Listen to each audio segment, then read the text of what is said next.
I was a storyteller and so very.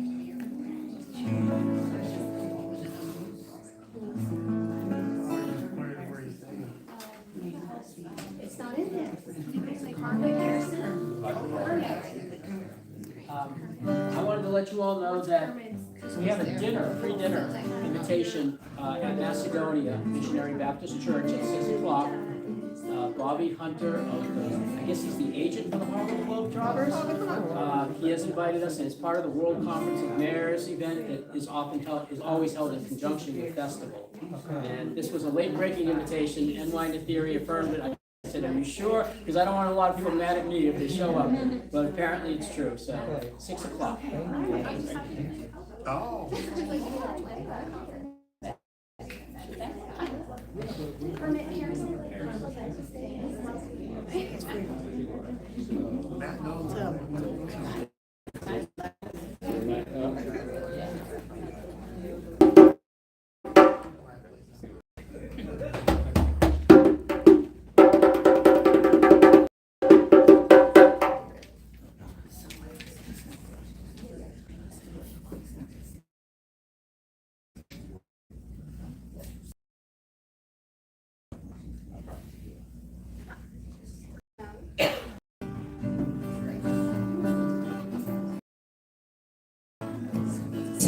Testing, yes, that's good. That's good. Make it happen.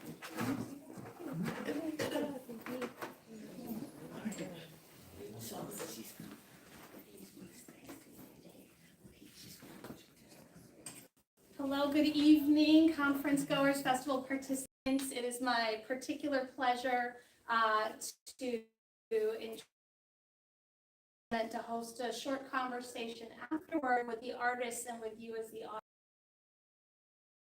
I'm DeQuattro, I'm a professor of theater at Rollins College, and the performers today are Kermit Harrison, Monica R. Woods, and Lilita Forbes, and they're going to share with us a work called The Porch, where Zora speaks.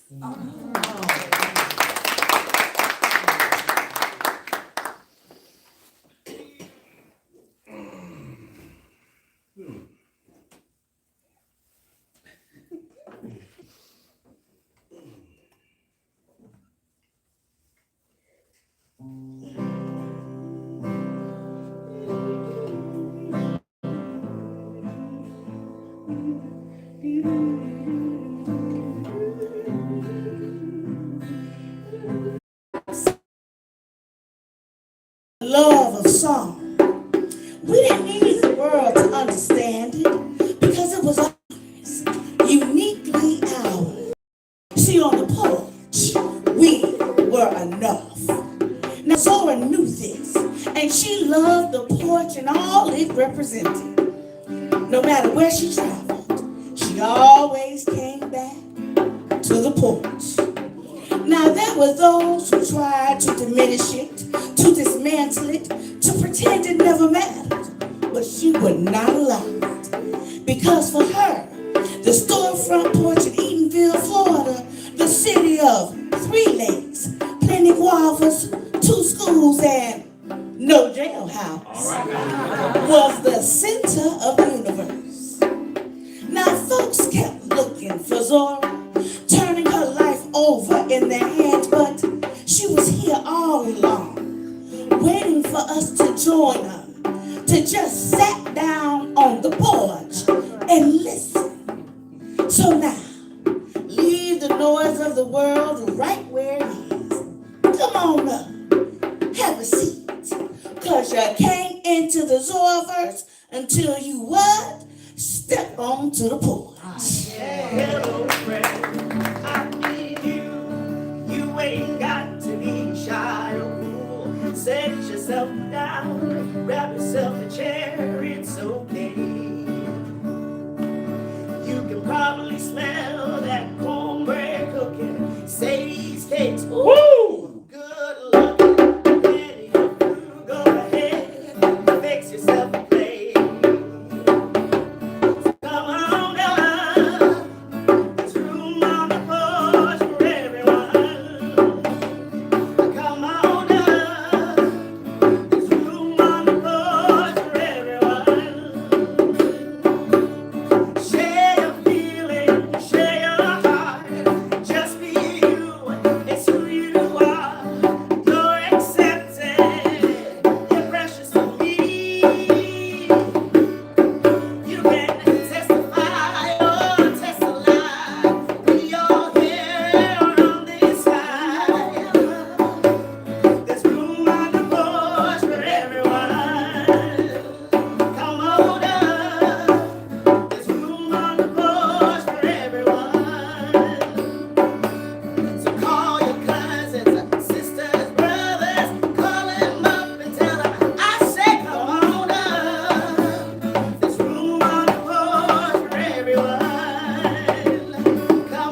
porches are the same. You see, some porches hold the world. And one storefront porch held a whole town, 1,000 stories, and a little girl learning how to listen. Joe Clark's storefront porch. Here, you could buy Coca-Cola, hold a town meeting, break a breast with your neighbors, and find out who stole whose wife. Oh, now. You got lessons about living and loving. You learned how Brer Rabbit tricked Brer Gator right out of his tongue, and how God made the world. Yeah, young Zora soaked it all in. She belonged to the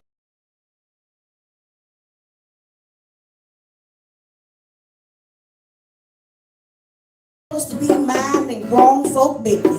But her feet slowed down on that porch so her ears could stay open to whatever the day had to tell.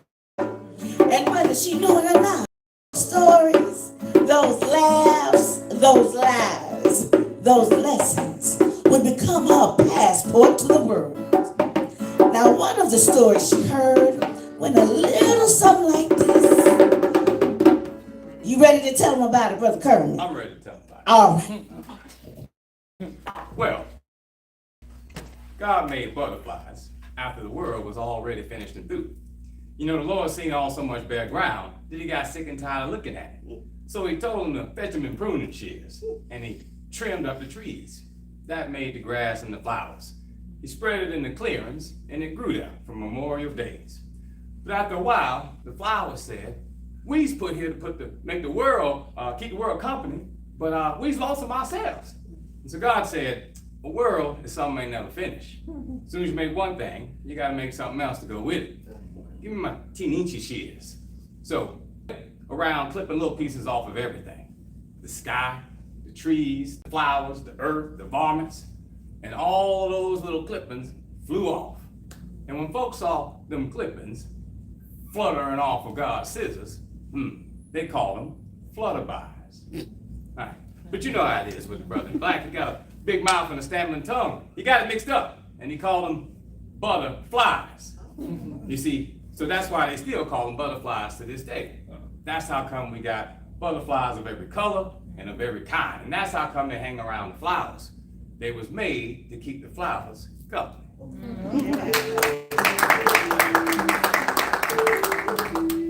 See, stories like these fed Zora's vivid imagination. The moon seemed to watch only her. The lakes whispered secrets she alone could hear. Ooh, she loved to tell tales, to shape the world with words. But not everyone heard magic when she did. To some, her story sounded like trouble, like back talk, like lies. Her father John worried, her grandmother worried, but her mother Lucy did not. She was in trouble by the little girl who spoke her mind, who didn't back down, and whose words slipped from her mouth like butter on hot cornbread. Now Lucy heard something else. She heard a child reaching for the world the only way she knew how. And years later, Zora remembered how it sounded in her own home.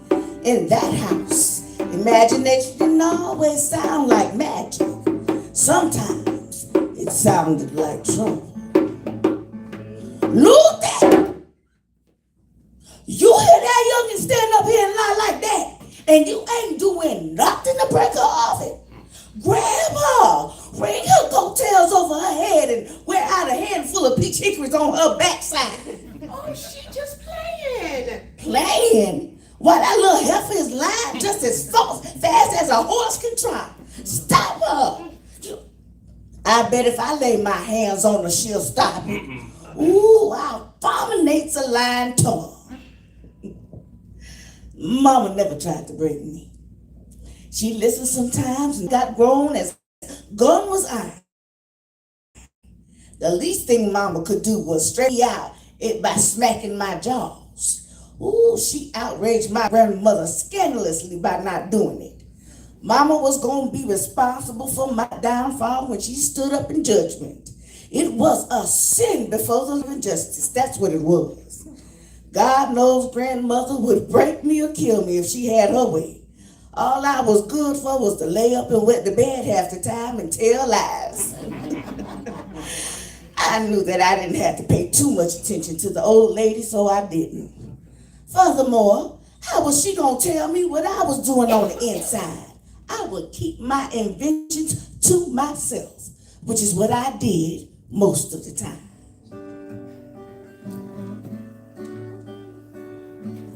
Zora's mother, her guiding son, understood her.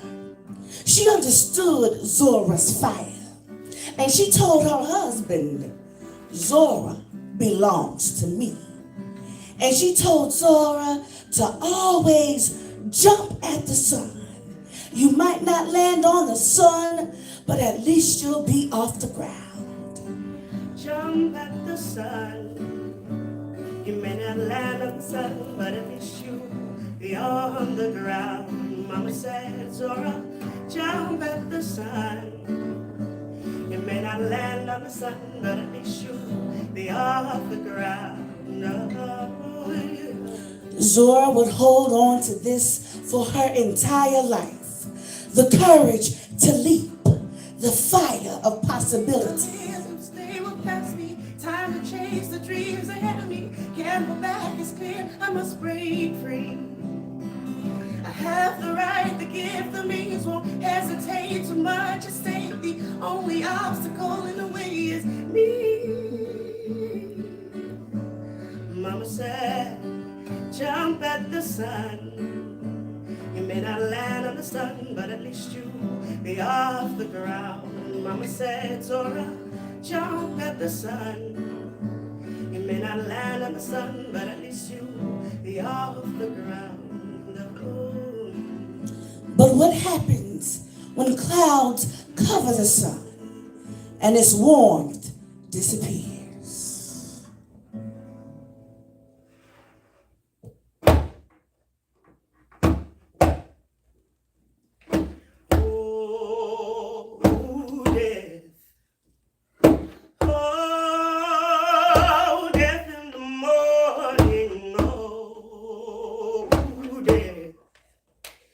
Spare me over another year. Oh, death. Oh, death in the morning. Oh, death. Spare me over another year. I knew that Mama was sick. But I could not conceive of Mama actually dying. That day, September 18th, she had called me and given me certain instructions. I promised her as solemnly as 9 years could do that I would see to it. The master maker in his making made old death. Made him with big soft feet and square toes.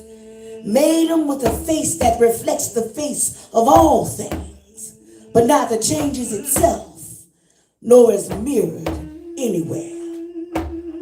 This was the morning of the day of the beginning of things. That hour began my wanderings, not so much in geography, but in time. Then not so much in time as in spirit. Mama died at sundown and changed the world.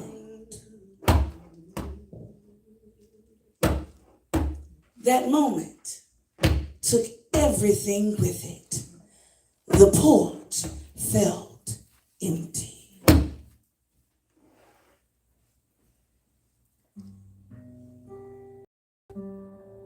The summer of her childhood had gone behind clouds, and Zora had to carry the sun herself.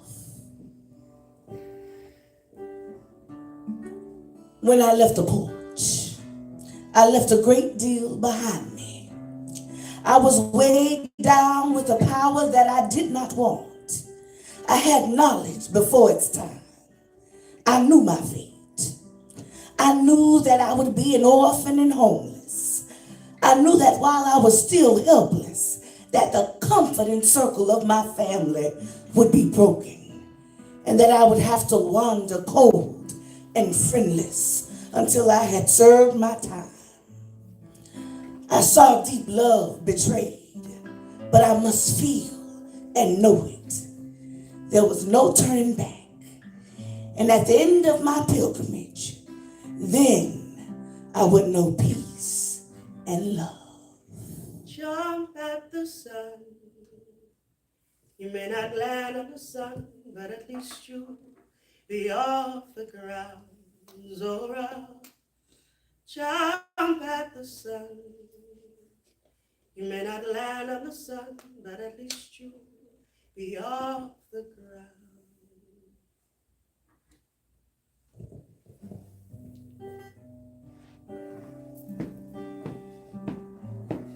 Zora carried the sun across countless miles, braving every road and every shadow, with a gun on her hip and a story in her soul. She took to the road, porch to porch, town to town, gathering tales and rhythms to memorialize the voices of her people.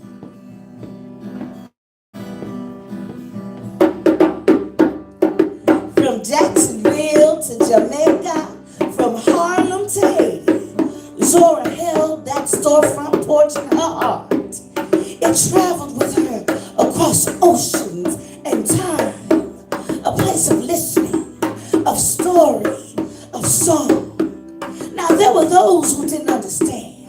They said she hid behind her tales, but Zora didn't hide. Her stories were where she revealed her heart. No matter the distance, the struggle, the critique, the porch remained. It was her compass, her witness, her sanctuary. After all the miles she traveled, after she had left at the sun, after she had carried the light through the clouds, she returned. Like Jamie, whose story echoed her own heart in Zora's novel, Their Eyes Were Watching God. Zora returned.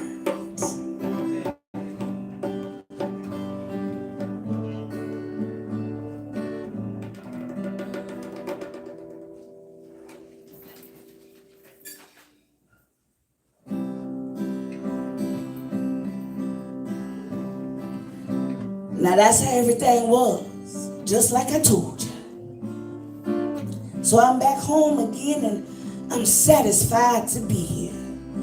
I done been to the horizon and back. And it's a known fact. You got to go there. Nobody else can't tell you and show you. Now there's two things everyone got to do for themselves. They got to go to God, and they got to find out about living for themselves. There ain't no road I've been up or down. I've been lost, I've been found, I've been proud of my mileage. I'm out here chasing every dream I dream. I've learned who I am 'cause I've seen my mileage. Some days I overflow with love for you. Some days I'm running out of fuse. Mileage.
world and draped it over her shoulder. So much of life in its measures.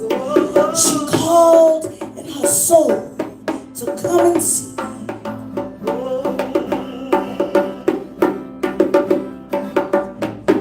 I follow my heart, where my spirit moves, where my engine starts. I learn from the turns of the road where I've been. I learn who I am, where my engine's been. Oh, you take your way. Yes, you take your way, and I'll choose my ledge. Through every mile and every storm, she carried the torch in her heart, and it carried her home. Oh, every day. Oh. The torch carried her home.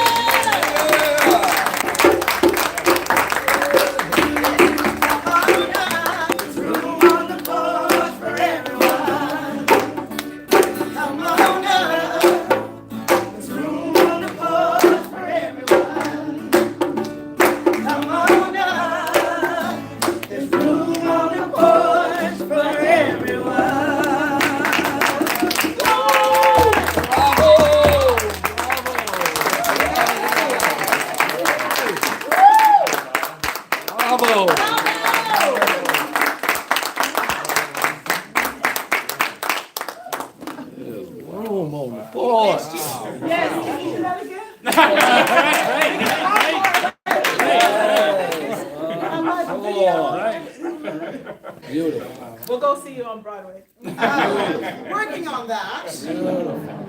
Actually, our musical is working on that, so yeah, but thank you. But yeah, we're open to questions. Thank you. Yes. Okay, I'll go first. Hi, my name is Keturah. How you feel? That's my question. Authority. Yeah.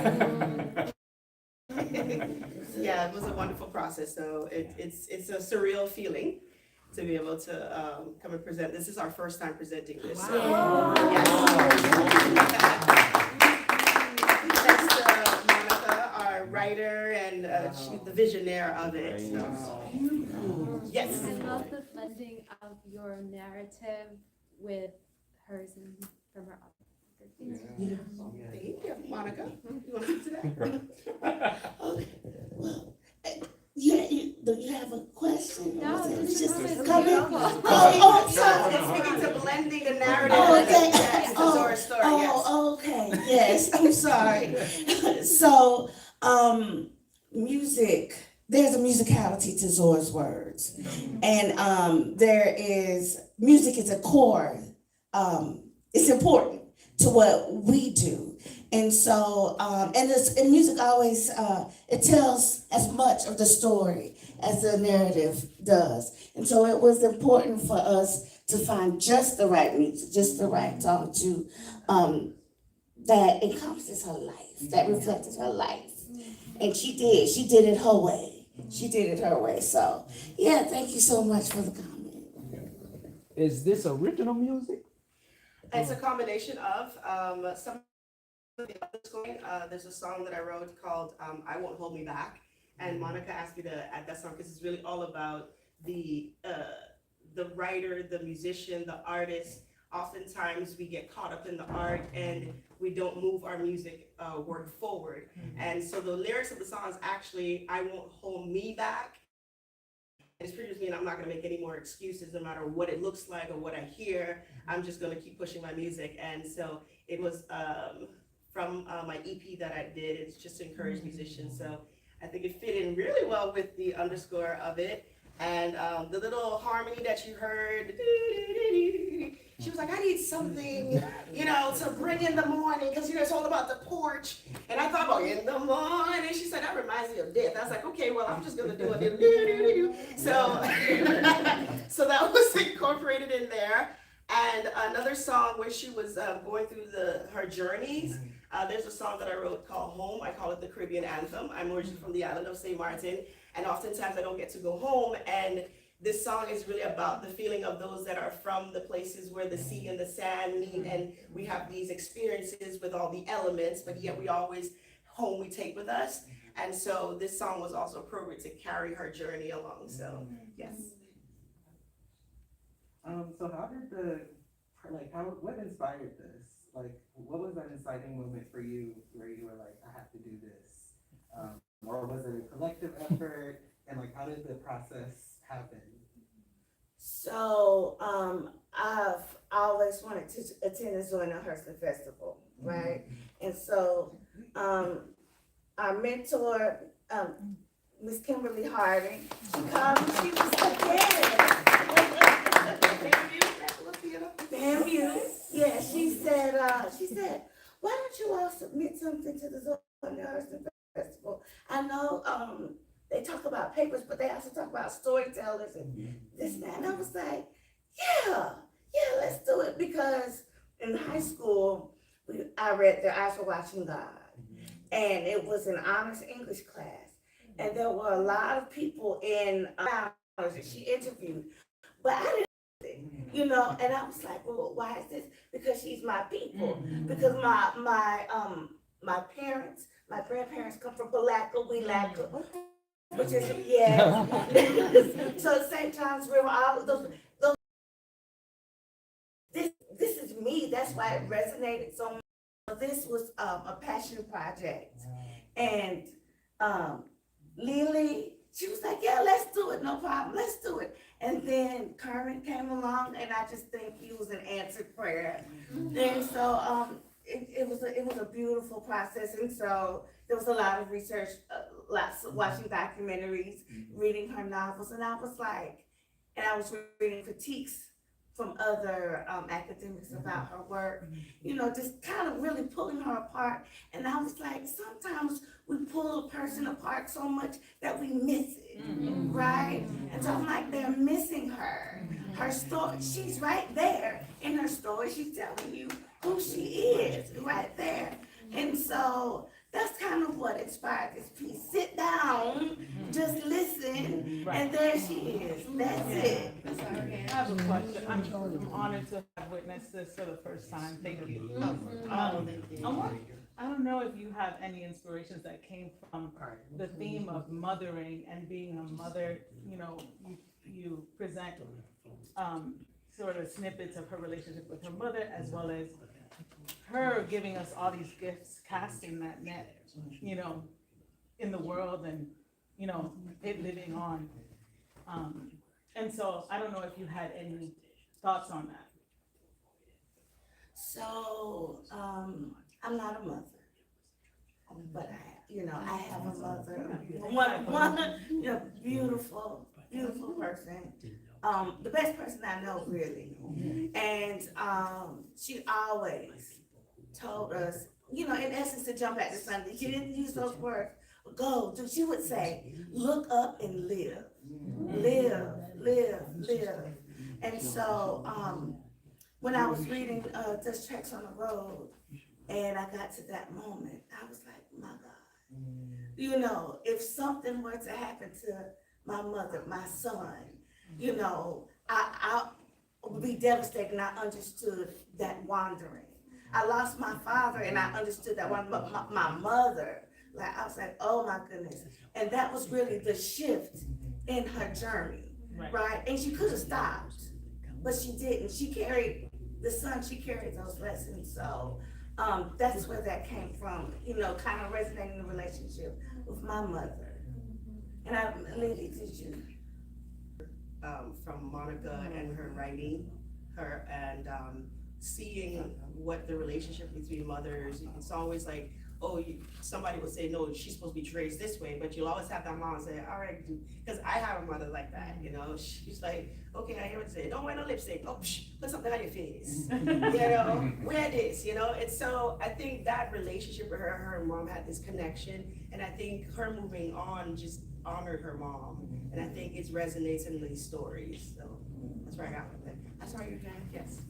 I just want to make a comment to what you said, and then I do have a question, but I had the similar reaction when reading Best Practice to Trust Those. As someone who's lost a father as well, I had that same reaction. I mean, it's devastating, but the mother, I don't even know.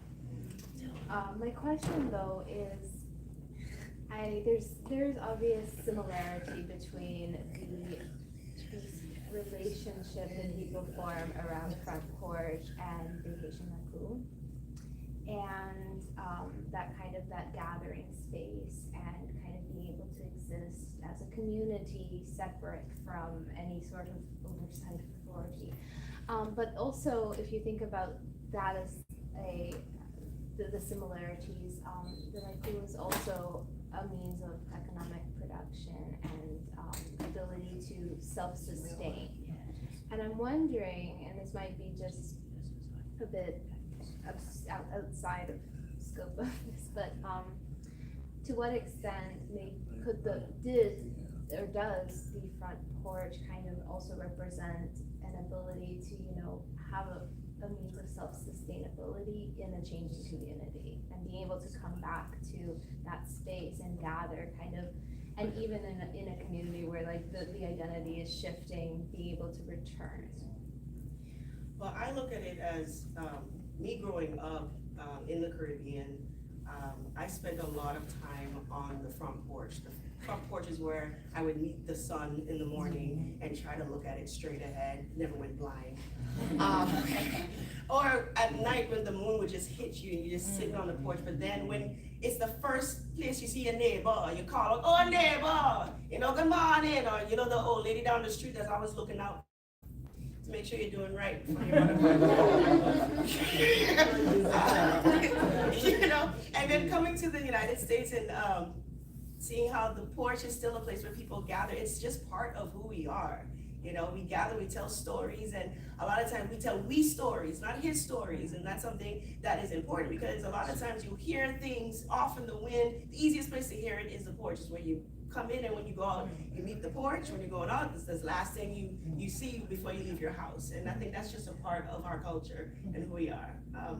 Kermit.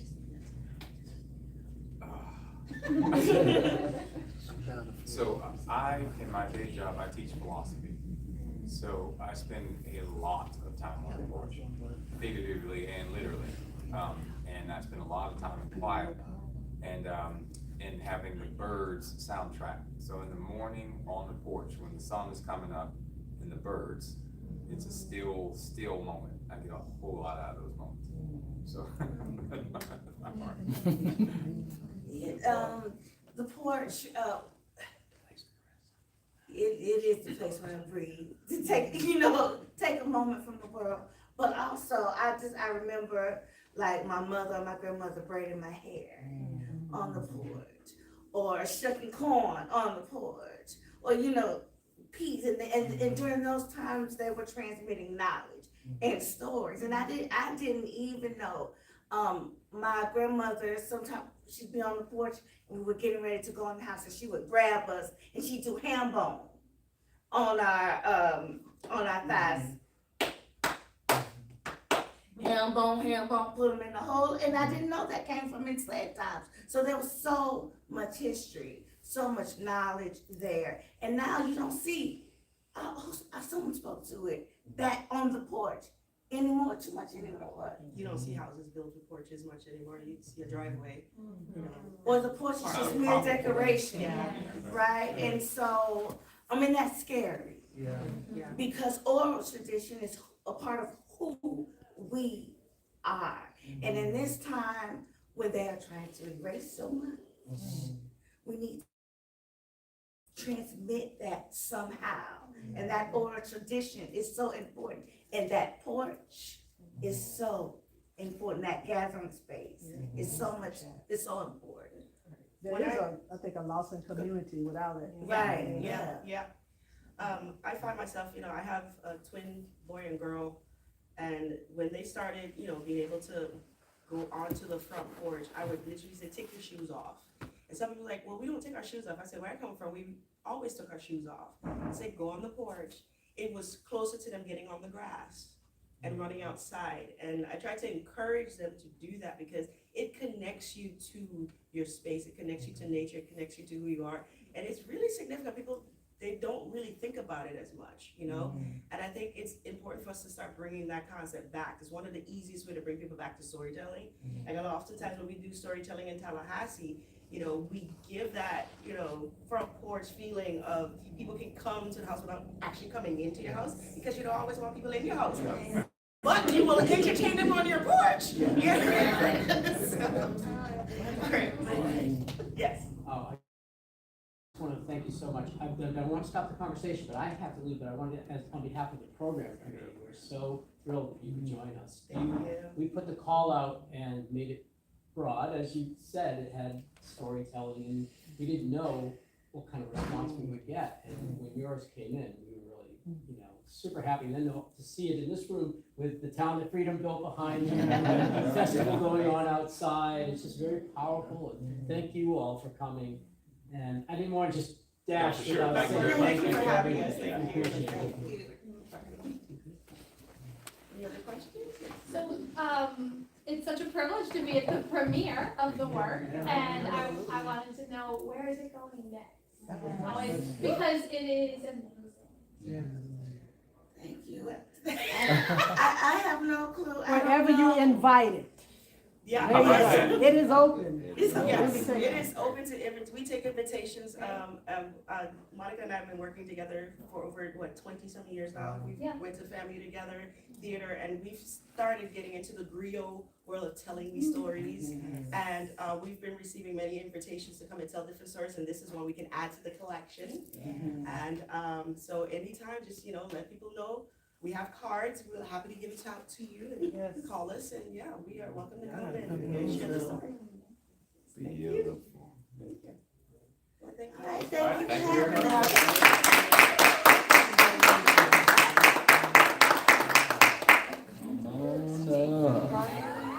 Oh, you do?